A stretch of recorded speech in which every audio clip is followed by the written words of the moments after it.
శ్రీరామ రామ రామేతి రమే రామే మనోరమే సహస్రనామ తత్తుల్యం రామనామ వరాననే. అందరికీ నమస్కారం అండి.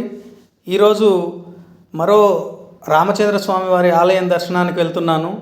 ఈ ఆలయం హైదరాబాదు నగరంలోని ఉప్పల్ చౌరస్తా నుంచి వరంగల్ వెళ్ళే మార్గంలో 350 మీటర్లు వెళ్ళిన తర్వాత ఎడమవైపు ఒక ముఖద్వారం కనిపిస్తుంది. ఆ ముఖద్వారం నుంచి ఎడమవైపు 150 మీటర్ల దూరం వెళ్ళిన తర్వాత ఇప్పుడు మీరు చూస్తున్న రామచంద్ర స్వామి వారి ఆలయం దర్శనమిస్తుంది. ఈ ఆలయాన్ని అపర భద్రాద్రి అని పిలుచుకోవచ్చు. ఎందుకంటే భద్రాచలంలో శ్రీ రామదాసు గారు ఆలయం నిర్మించక ముందు నుంచే ఇక్కడ సీతారామచంద్రస్వామి పూజలు అందుకుంటూ ఉన్నారు.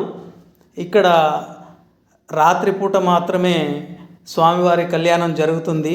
కారణం ఏంటంటే భద్రాచలంలో సీతారామ కళ్యాణం పూర్తయిన తర్వాత అక్కడి నుంచి అక్షింతలు ఇక్కడికి చేరుకున్న తర్వాత ఇక్కడ స్వామివారి కళ్యాణం రాత్రిపూట నిర్వహించడం జరుగుతుంది. ఇక్కడ స్వామివారు పశ్చిమాభిముఖంగా కొలువై ఉంటారు. దేవాలయం యొక్క సమయాలు ఈ విధంగా ఉంటాయి. ఈ సమయానుకూలంగా మనం వెళ్ళి స్వామివారిని దర్శించుకోవచ్చు. మనము లోపలికి ప్రవేశించిన తర్వాత గణపతి దేవుడి యొక్క మూర్తి ఇలా మనకు కనపడుతుంది. ఆ తర్వాత శ్రీ మహావిష్ణువు యొక్క విశ్వరూప సందర్శనాన్ని కూడా మనం ఇక్కడ చూడవచ్చు. అంతేకాకుండా ఈ దేవాలయం లోపలికి మనం ఈ విధంగా ప్రవేశిస్తుంటే ఇప్పుడు ఇందాక మనం చూసిన గణపతి మూర్తి విశ్వరూపం యొక్క మూర్తులు ఎడమ కుడి వైపుల్లో మనకు దర్శనమిస్తాయి. ఈ విధంగా మనం దేవాలయం లోపలికి అడుగు పెట్టిన తర్వాత ఎదురుగా మనకి ధ్వజస్తంభం కనపడుతుంది. తలెత్తి ఒకసారి ధ్వజస్తంభం ముందు చూసిన తర్వాత ధ్వజస్తంభానికి మనసారా మొక్కుకొని దేవాలయంలోకి ప్రవేశం చేయాల్సి ఉంటుంది. ఈ విధంగా దేవాలయంలోకి మనం అడుగెడుతున్నాము. శ్రీరామ జయ రామ జయ జయ రామ, శ్రీరామ జయ రామ జయ జయ రామ అనుకుంటూ దేవాలయంలోకి నేను అడుగు పెట్టాను. దేవాలయం ప్రశాంతమైన వాతావరణంలో చాలా పరిశుభ్రంగా ఉంది. నేను సాయంకాలం పూట దర్శనానికి వెళ్ళాను కాబట్టి విద్యుత్ కాంతులతో దేవాలయం అంతా దగదగ మెరిసిపోతుంది. ఈ ఆలయం ముచ్చుకుంద మహర్షి పేరు మీద ఉన్న మూసీ నదికి దక్షిణ భాగంలో ఉంటుంది. ఈ ఆలయాన్ని అపర భద్రాద్రి అని అంటారని మనం ముందే మాట్లాడుకున్నాం. స్వామివారి ఎదురుగా ఆంజనేయ స్వామి రామభక్తుడు భక్తాంజనేయ స్వామి శ్రీరామ నామ జపం చేస్తున్నట్టుగా ఎదురుగా దర్శనమిస్తారు. హనుమ కూడా ఒకసారి నమస్కరించుకున్న తర్వాత దేవాలయం యొక్క గోపురం ఏ విధంగా ఉంది అనేది మరొక్కసారి మీకు నేను చూపిస్తున్నాను. ఈ ఆలయంలో ముఖ్యంగా పూజలు చేసిన మూల పురుషుడిగా లక్ష్మణదాసు గారిని చెప్తారు. ఇక్కడ భక్తులు ఏ కోరిక కోరుకున్నా తీరుతుంది అని భక్తుల యొక్క విశ్వాసం. ఇక్కడ 500 సంవత్సరాలుగా స్వామివారు పూజలు అందుకుంటూ ఉన్నారు. ఈ ఆలయం ఇసుక రాతితో నిర్మించబడి ఉంది. దశావతారాలను కూడా చాలా చక్కగా ఈ ఆలయం ప్రహరీ గోడలపై చిత్రీకరించారు. ఇక్కడ సరస్వతి అమ్మవారి ప్రతిమ మరియు దత్తసాయి మందిరం ఉంటుంది. అంతేకాకుండా రామలింగేశ్వర స్వామి వారి యొక్క ఉపాలయం కూడా మనం ఈ ఆలయంలో దర్శించుకోవచ్చు. ఈ విధంగా భక్తులు ఎంతోమంది వచ్చి సాయంకాల సమయంలో భక్తి ప్రపత్తులతో భజన కీర్తనలు భక్తిగా పాడుకుంటూ ఉంటారు.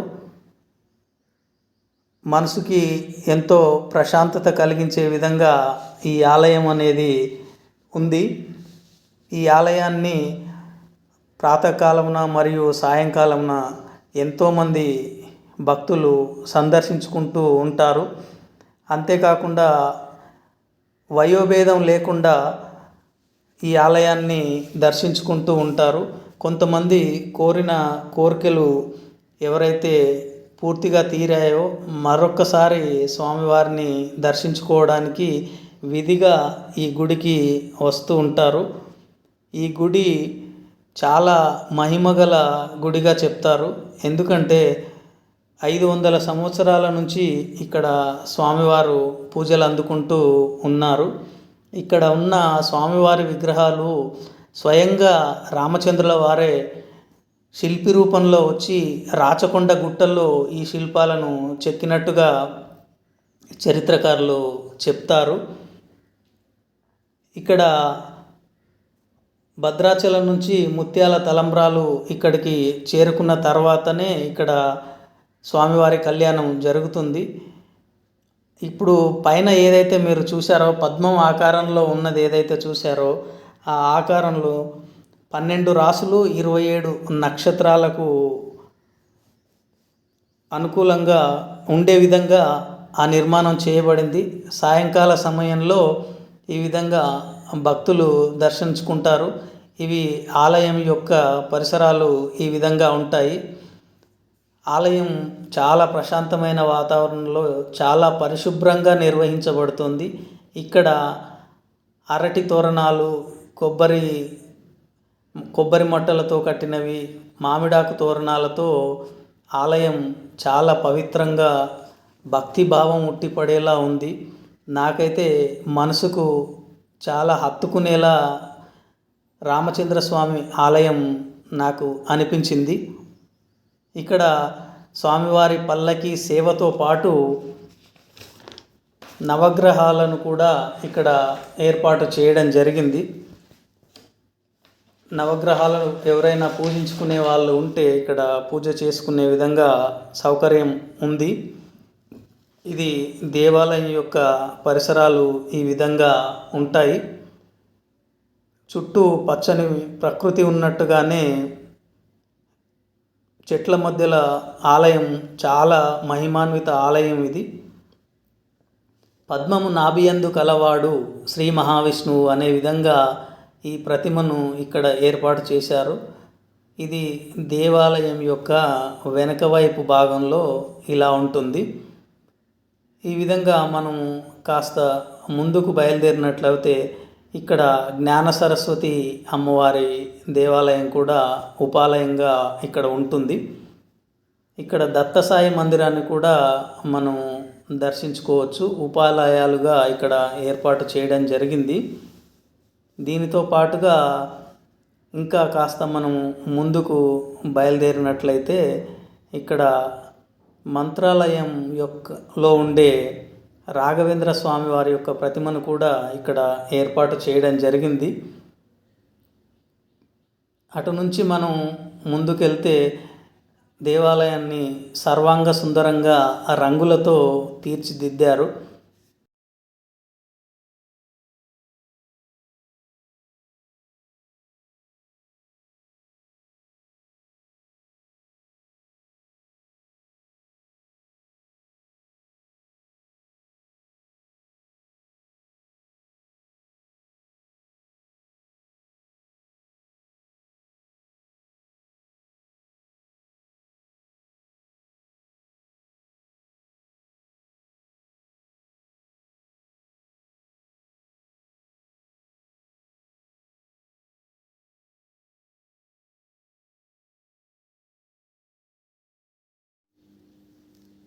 ఇప్పుడు ఇక్కడ నుంచి మనం కాస్త ముందుకెళ్తే శ్రీ మహావిష్ణువును రాక్షసుల బారి నుంచి కాపాడమని వేడుకుంటున్న దేవతలు, తర్వాత దశరథ మహారాజు సంతానం కోసం అగ్నిదేవుడు ఇచ్చిన పాయసాన్ని తీసుకుంటున్న సన్నివేశం, తర్వాత కౌసల్య సుమిత్ర కైకేయులకు ఆ పాయసాన్ని పంచితే సీతారామ లక్ష్మణులు జన్మించారు. ఇప్పుడు జనక మహారాజు నాగేటిసాల్లో సీతమ్మ పెట్టె లభించిన సన్నివేశం, తర్వాత తాటకిని సంహరిస్తున్న రామ లక్ష్మణులు, వెనకాల వారి గురువు విశ్వామిత్రుడు. ఇప్పుడు అహల్యకు శాప విముక్తి ప్రసాదిస్తున్న రామ లక్ష్మణులు మరియు వారి గురువు గారు విశ్వామిత్ర మహర్షి. ఇది శివధనుసు విరిచిన సన్నివేశం. శివధనుసు విరిచి సీతను స్వయంవరంలో పెళ్ళాడే సన్నివేశంలో శివధనుసు విరిచిన సన్నివేశం. ఇప్పుడు సీతారామ కళ్యాణం, స్వయంవరంలో గెలవడంతో సీతారామ కళ్యాణం జరిగింది. తర్వాత వనవాసం వెళ్ళే సమయంలో దశరథ మహారాజు యొక్క ఆశీస్సులు తీసుకోవడానికి వెళ్ళిన రామలక్ష్మణులు ఈ సన్నివేశంలో కనపడుతున్నారు. ఇప్పుడు వనవాసం వెళ్తుంటే వనవాసం వెళ్ళొద్దని ప్రాధేయపడుతున్న అయోధ్యాపురి ప్రజలు, గంగా నదిని దాటిస్తున్న గుహుడు ఈ సన్నివేశంలో కనపడుతున్నాడు. రావణుడి చెల్లెలు శూర్పణఖ ముక్కు చెవులు కోస్తున్న సందర్భం, లక్ష్మణుడు ముక్కు చెవులు కోస్తున్న సందర్భం ఇది. మారీచుడు మాయలేడి రూపంలో పర్ణశాల ముందు తిరుగుతున్న సందర్భం ఇది.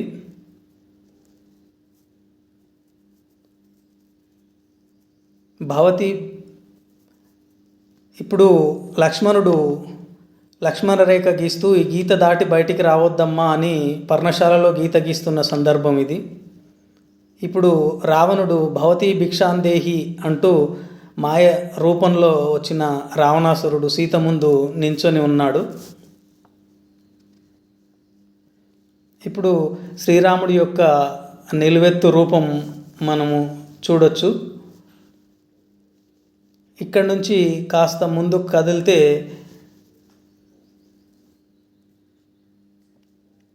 చెట్టుచాటు నుంచి కిష్కింద ప్రాంతంలో వాలిని సంహరిస్తున్న సన్నివేశం మనం ఇప్పుడు చూడొచ్చు. తర్వాత లంకలోని అశోకవనంలో శింశుపా వృక్షం కింద కూర్చున్న సీతమ్మకు రామయ్య ఇచ్చిన రామముద్రికను సీతమ్మకు అందిస్తున్న హనుమ.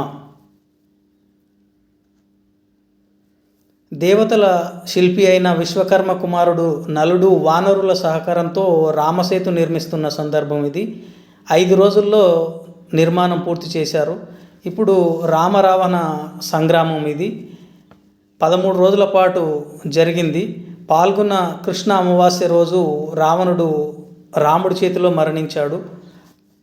తర్వాత పుష్పక విమానంలో నంది గ్రామానికి బయలుదేరిన సీతారామ లక్ష్మణులు, ఎందుకంటే భరతుడు అక్కడ రాముడి కోసం వేచి చూస్తున్నాడు. తర్వాత సీతారాముల పట్టాభిషేకం అయోధ్యలో చైత్ర మాసం పుష్యమి నక్షత్ర సమయంలో పట్టాభిషేకం జరిగింది. 11,000 సంవత్సరాలు పరిపాలన చేశాడు సీతారామ లక్ష్మణ సమేతంగా. మంగళం కోసలేంద్రాయ మహనీయ గుణాత్మనే చక్రవర్తి తనూజాయ సార్వభౌమాయ మంగళం. శ్రీరామ జయ రామ జయ జయ రామ, శ్రీరామ జయ రామ జయ జయ రామ, శ్రీరామ జయ రామ జయ జయ రామ.